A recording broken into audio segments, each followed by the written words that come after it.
आपण पाहतोय की आज आपण सिन्नरच्या छत्रपती शिवाजी महाराजांच्या पुतळ्याच्या जवळ उभे आहोत। आपल्यासोबत राष्ट्रवादीचे गोजरे आहेत, जे नगरसेवक म्हणून निवडून आलेत, युवा नगरसेवक आहेत।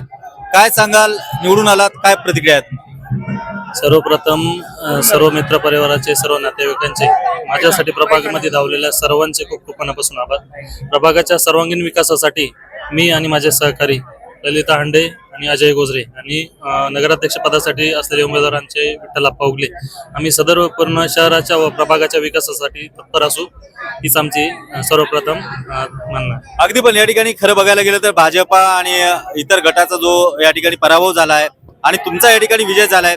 एका ठिकाणी माणिकराव कोकाटे अडचणीत असताना तुम्ही विजय झालात, काय भावना आहे तुमची?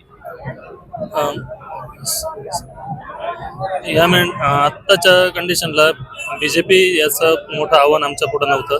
आमच्या पुढे आव्हान हे आमच्या सर्व मित्रपरिवारांनी आम्हाला जे केलेले सहकार्य, त्यामुळे आम्ही सर्वजण विजय झालो आहे, त्याबद्दल काही विषय। अगदी आपण पाहतो की या ठिकाणी नगरसेवक पदाला जे या ठिकाणी निवडून आले आहेत राष्ट्रवादीचे उमेदवार आणि विशेष म्हणजे समर्थक या ठिकाणी नारेबाजी करतायत आणि खरंच आता बघतो या ठिकाणी कशा पद्धतीने हे पाहणं देखील गरजेचं आहे। कॅमेरामॅन गिरीश, स्वप्नील गुहारे, महासागर न्यूज, मुंबई।